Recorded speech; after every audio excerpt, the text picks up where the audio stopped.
తాకట్లో ఉన్న మీ బంగారాన్ని విడిపించి ఆ రోజు ఆన్లైన్ రేటుకి కొంటాం. Sharma gold company.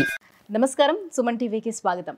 2025 సంవత్సరం నవగ్రహాల స్థితిగతులు ఎలా ఉన్నాయి, ద్వాదశ రాశుల వారికి ఎటువంటి ఫలితాలని అందజేస్తున్నాయి, ఈ విషయాన్ని తెలియజేసేందుకు మనతో పాటు ఉన్నారు ప్రముఖ జ్యోతిష శాస్త్ర పండితులు, శ్రీచక్రపీఠ వ్యవస్థాపకులు బ్రహ్మశ్రీ ప్రదీప్ జోషి గారు. గురుగారు నమస్కారం. శ్రీమాత్రే. గురుగారు, 2025 సంవత్సరం మరి వృశ్చిక రాశి వారికి ఎలా ఉండబోతుంది? అర్ధాష్టమ శనితోటి ఇప్పటి వరకు వాళ్ళు ఎలానో బాధపడ్డారు కాబట్టి ఇకపై నుంచి వాళ్ళకి బాగుంటుంది, ఎలా ఉంటుంది? శ్రీ గురుభ్యో నమః.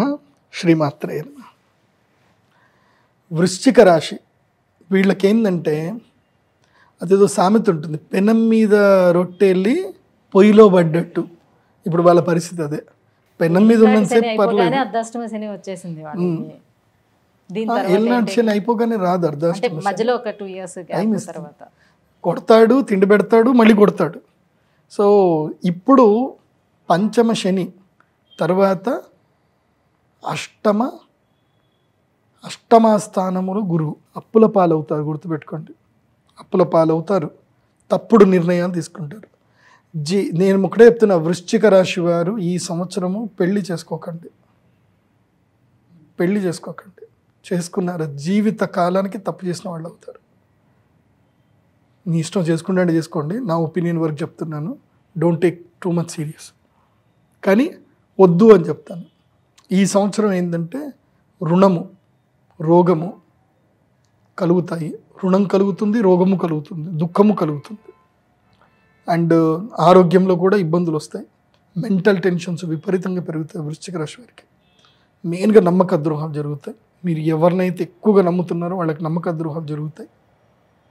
మే అయిపోయిందా, అక్షయ తృతీయ అయిపోయిందా, మీకు బ్యాండ్ బాజా బారాత్ ఉంటుంది. నేను అందుకే ఏం చెప్తాను అంటే, చాలా సింపుల్ లైఫ్కి అలవాటు పడిపోండి. మెయిన్గా ఏంటంటే అబ్బాయిలు వృశ్చిక రాశిలో పుట్టిన అబ్బాయిలు, అమ్మాయిలు కకృతి పడకండి. ముఖ్యంగా అబ్బాయిలు తొందరపడకండి. మ్యారేజ్ అని చెప్పి రిలేషన్షిప్స్లోకి వెళ్ళిపోయి ఫోటోలు దిగి ఏదో ఒకటి చేసుకొని కకృతి పడకండి. మొన్న ఈ మధ్యనే ఒక క్లయింట్ నాకు వచ్చిందనమాట.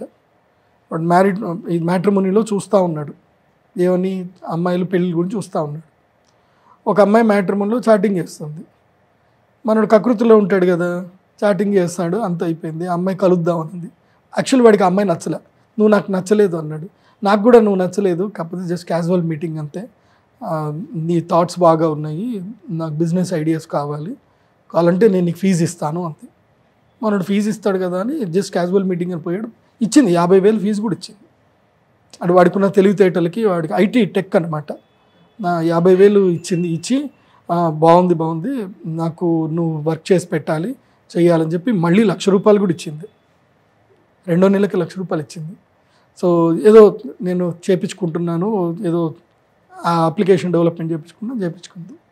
తర్వాత ఆల్ ఆఫ్ సడన్గా నాకు నీతో పెళ్ళి అవసరం లేదు కానీ I want to be with you అని అంది.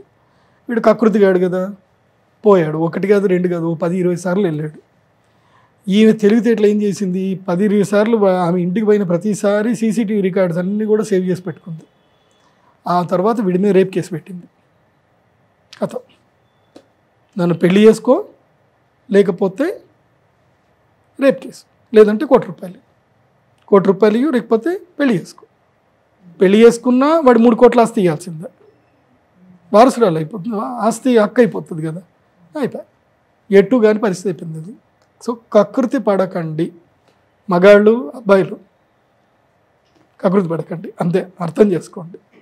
సో ఇది ఇప్పుడు వృశ్చిక రాశి వారికి ఇది వెరీ వరస్ట్ టైం. సో ముఖ్యంగా దిగ్బంధన యోగం, జైలుకి వెళ్ళడము, అనవసరమైన కేసుల్లో ఇరుక్కోవడము, దెబ్బలు తాకడము, ఇలాంటివి ఉంటాయి. తర్వాత మెయిన్గా ఫినాన్షియల్ ఫ్రాడ్స్ ఎక్కువగా జరిగే అవకాశం ఉంటుంది కాబట్టి జాగ్రత్తగా ఉండండి వృశ్చిక రాశి, అంతే.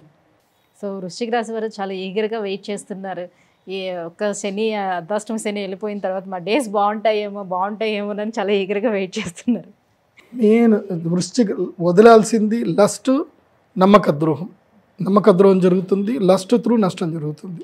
అబ్బాయిలు కానీ అమ్మాయిలు కానీ జాగ్రత్తగా ఉండండి. సో ఇంకా ఎలాంటి పరిహారాలను పాటించాలంటారు? 1, సెల్ఫ్ ప్రొటెక్టివ్ మోడ్లో ఉండండి, నియంత్రణలో ఉండండి. రెగ్యులర్గా పనిచేస్తూ ఉండండి. ఇది నేను చెప్పే న్యాచురల్ రెమెడీ. జ్యోతిష్యుడిని తప్పకుండా కలవండి. జీవిత కాలానికి సరిపడా తప్పుడు నిర్ణయాలు తీసుకుంటారు. జ్యేష్ఠ నక్షత్రం వాళ్ళు, నేను ఆల్రెడీ మీకు ఇందాకే సుమన్ చెప్పాను, జ్యేష్ఠ నక్షత్రం వారు జీవిత కాలానికి సరిపడా తప్పుడు నిర్ణయం ఈ సంవత్సరంలోనే తీసుకుంటారు. ఒకే ఒక్క తప్పుడు నిర్ణయము జీవితాన్ని తినేస్తుంది, అదే పెళ్ళి. ఇంకేదేం లేదు, అది వన్ వేనే, పోతే బయటకు రాలేము. బయటకు వస్తే మొత్తం దిబ్బడే, మొత్తం బట్టలు జరిగిపోయి జుట్టు జరిగిపోయి వస్తారు బయటికి. వద్దు. సో నేను మీకు చెప్పే రెమెడీ ఏంటంటే రాజశ్యామల యాగం చేసుకోండి. వసంత పంచం రోజున తప్పకుండా రాజశ్యామల యాగం చేసుకోండి. ఆ అమ్మ మీకు జ్ఞానం బుద్ధినిస్తుంది. అండ్ ప్రతిరోజు సూర్య నమస్కారాలు చేయడం మర్చిపోవద్దు. సూర్య నమస్కారాలు వృశ్చిక రాశి వారు తప్పకుండా చేయాలి. గురుగారు 2025 సంవత్సరం వృశ్చిక రాశి వారికి ఎలా ఉండబోతుందన్న వివరాలు తెలియజేసినందుకు ధన్యవాదాలు. శ్రీమాత్రే నమః.